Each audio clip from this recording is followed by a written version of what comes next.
Good day, everyone. I will be discussing my part, which focuses on vaccines, cultivation, and their production processes. So, first, what are vaccines? Vaccines are biological preparations that help our body build protection against specific diseases. They contain agents that resemble disease causing microorganisms. Once introduced into the body, our immune system learns to recognize them, kind of like a practice run. So that when the real disease shows up, our body already knows how to fight it. Historically, historically, vaccines were a symbol of national prestige. A great example is the rabies vaccine developed by Louis Pasteur, which was so significant that it even led to mandatory vaccination laws in many places. Now, before vaccines are approved for public use, they go through a long process called cultivation and testing to make sure they're safe and effective. Some of these steps include testing of the convalescent sera, which checks how the blood of recovered patients reacts to the microorganism, testing immunogenicity, or how well it triggers an immune response, purifying components, ensuring it only the safe and active parts remain, and cloning genes to reproduce specific immune triggering genes. And finally, immunogenicity testing in animals, which simulates how a real organism would respond. Once these tests are passed, the vaccine can move on to the next stage, which is the production. There are several types of vaccines, such as killed, inactivated, attenuated or live, toxoid, subunit, and conjugate vaccines. Each one uses a different strategy to safely train our immune system. So, during vaccine production, the main stages include generating the antigen. This is done by growing the microorganism in cells or bioreactors, isolating it, and sometimes inactivating it if it's a live virus. Then, it is formulated with substances like adjuvants, stabilizers, and preservatives to maintain its potency and safety. Finally, for large scale production, the virus is stored under frozen conditions and later grown in controlled systems called cell factories or bioreactors. These help maximize the growth and efficiency. After enough virus has been produced, it's purified through filtration and centrifugation. From there, it's processed depending on the type. Inactivated vaccines are killed using heat, chemicals, or radiation, but still keep their structure for immune recognition. Attenuated vaccines are weakened but alive, providing longer lasting immunity because of how they mimic natural infection more closely. So overall, vaccines go through a long and careful process, from cultivation to mass production, all to make sure they're safe, effective, and ready to protect us from diseases. So now let's proceed to the part 2 of our topic, which is the antibody production and the gene therapy, are two important breakthroughs in medical biotechnology that have transformed how we diagnose and treat diseases. Let's start with the antibody production. Our bodies naturally produce antibodies to fight bacteria and viruses. However, in cases where the immune system fails to make enough, biotechnology allows us to produce them artificially. And these are called the monoclonal antibodies or MABs.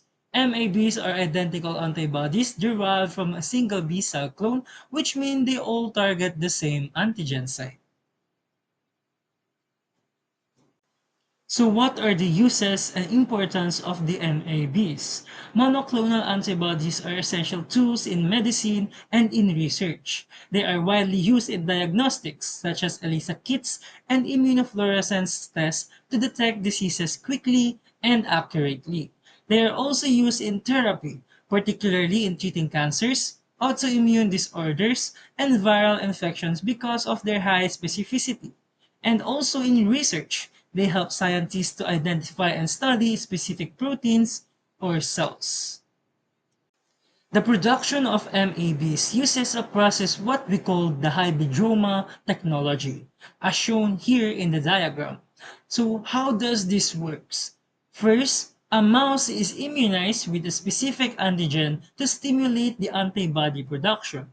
Next, B cells are isolated from the spleen and fused with the myeloma cells, which is a type of tumor cell that can grow indefinitely.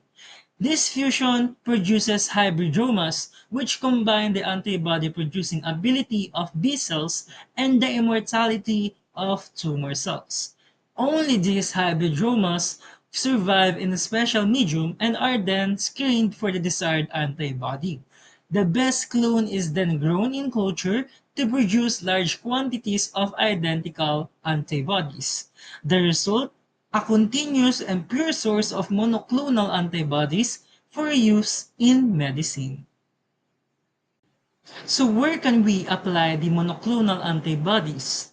MABs have several major applications. In diagnostics, they allow accurate and early detection of diseases. In therapeutics, they can target only cancer cells without affecting healthy tissue. One modern method is ADEPT, or antibody-directed enzyme prodrug therapy, where an antibody delivers an enzyme to a tumor and then a harmless prodrug is given. The enzyme activates the drug only at the tumor site, killing cancer cells with minimal side effects. Overall, MABs represent one of the biotechnology's greatest medical tools. Now let's move on to the second one, which is the gene therapy. While antibody technology treats diseases caused by external agents, gene therapy addresses diseases from within at the level of our DNA. So, what is gene therapy? Gene therapy is the process of introducing, removing, or altering a genetic material inside the patient's cells to treat or prevent diseases. In simpler terms, it aims to replace a defective gene with a healthy one or silence a harmful gene so the body can heal itself naturally. There are two main types of gene therapy, the ex vivo and the in vivo. In ex vivo therapy, cells are taken out of the patient's body, genetically modified in the lab, and then reintroduced. This allows scientists to check the modified cells before returning them to the patient. Meanwhile, the in vivo therapy, the therapeutic genes are delivered directly into the body, for example, through injection, making it useful for the organs that cannot be easily removed, like the brain or the heart.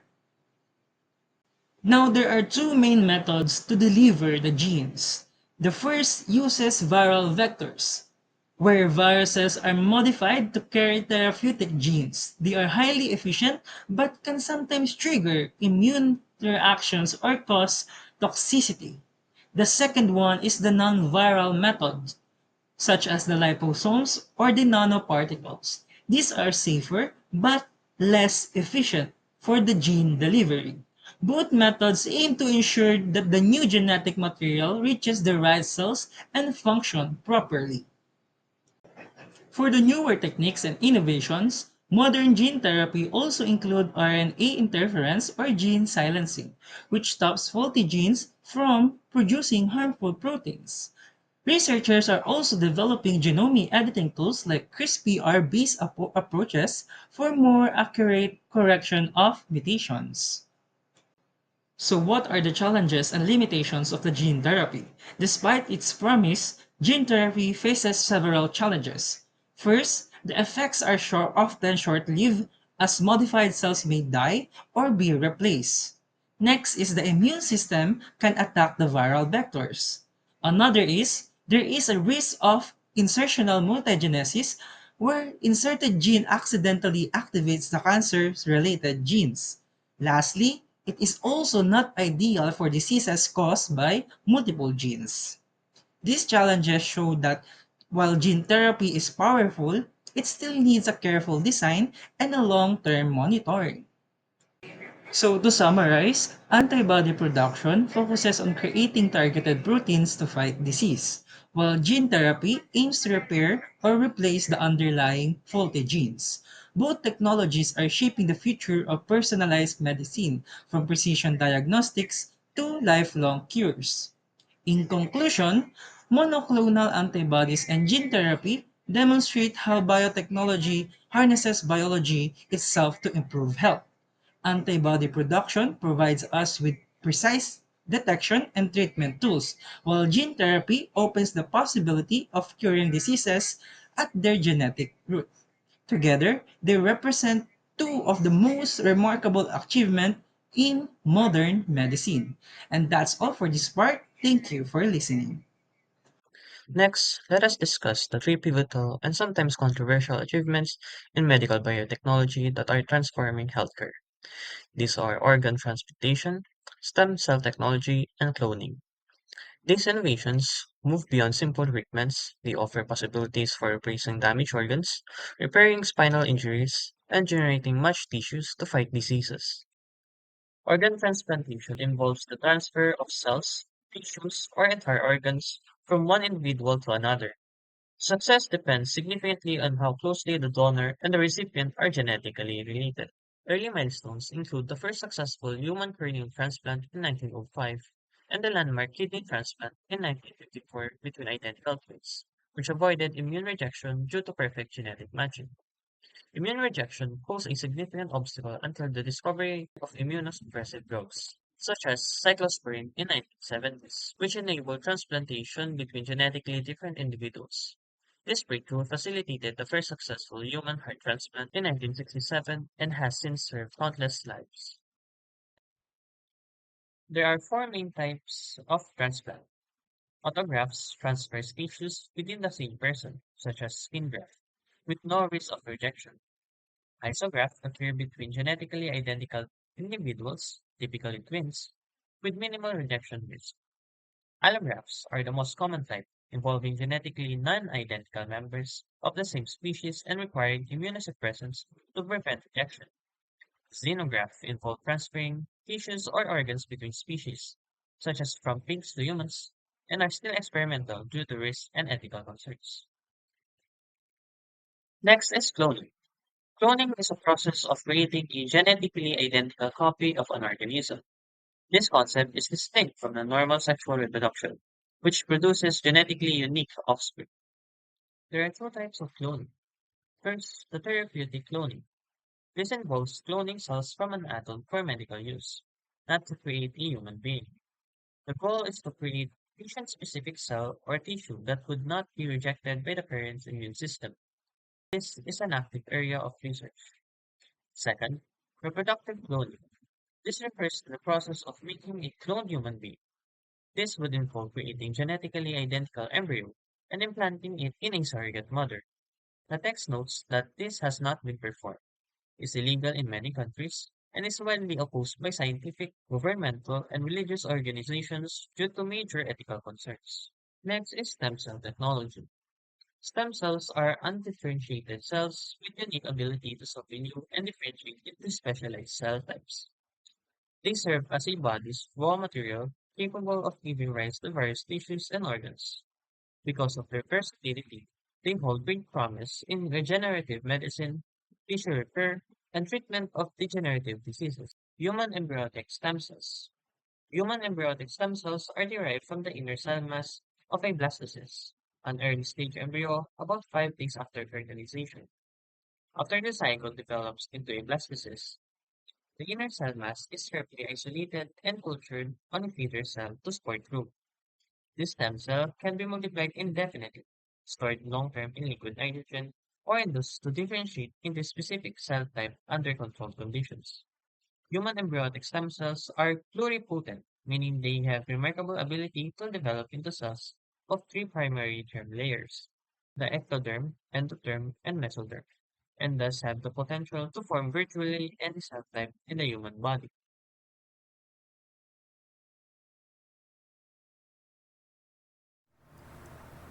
Medical biotechnology is one of the most pressing areas in biotechnology when it comes to societal concerns. As human health is the key component in developing biotechnologies in the medical field, it is without a doubt crucial to be very careful so that life would not be at risk. There are numerous issues from various aspects that challenge the advancement of this field. Hence, it is crucial to understand the core of these complex concerns, on which technical, ethical, economical, and legal elements will be compromised when not taken into consideration. Let's start with the technical aspect. From El Hajj's article on the grand challenges of medical biotechnology, various issues can already rise during the production phase. The upscaling of processes and maintaining the quality of products is a primary concern, as variability can impact efficacy and safety. More so, reproducing the same results across laboratories for biomedical systems that are highly sensitive to process conditions is also a problem, with validation protocols being lengthy and rigorous. Technologies like gene therapy and antibody engineering also require high precision and targeting. It is a challenge to edit the human genome without unintended modifications, making these processes risky. This is especially true because of the complexity of the biological systems. And for us to enable such modifications, we are required to replicate the microenvironment of the organismal body. The perspective of the society on the nuances of medical biotechnology also impacts the development of this field. As human health is at risk during clinical trials, it also concerns people how their safety and health would be ensured. Also, genetic data is sensitive, as its unauthorized distribution and misuse can also result to discrimination and stalking. Human ethics is also tested for advancement involving genome modification and embryonic research. Here, people recognize the power of human intervention and question the morality of altering the human characteristics, cloning human organisms, and disturbing the embryo. The economic aspect sees both the benefit and the cost of the development of medical biotechnology. New developments bring forth industrial advancement and economic growth, allowing more job offerings for professionals and health workers. Biotech's ability to improve health outcomes contributes to resiliency by reducing disease burdens and improving productivity.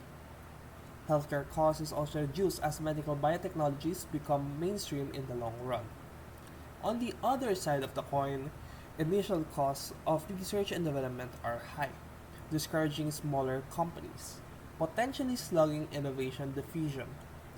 Also, since the global economy is imbalanced, an equitable access for biotech reinforced healthcare would be challenging, especially for underdeveloped communities and poor households. With almost all of the issues tackled and discovered, we find ourselves facing regulatory challenges from the loss of other communities. When a biotechnology is first established, a comprehensive review is done by various agencies before it could be safely dispatched to the public. A holistic approach should be done to streamline assessments, especially across regulations and cultures. As well, early interaction with developers can be promoted to reduce delays between research, trial, and authorization. Laws promulgated must cover the technologies well with the expectation and flexibility for innovation under the field. Oversights and practices in effect today should be rectified. Balancing innovation and compliance is also a challenge. Regulation should ensure the safety of the public health while incentivizing the invention through patents.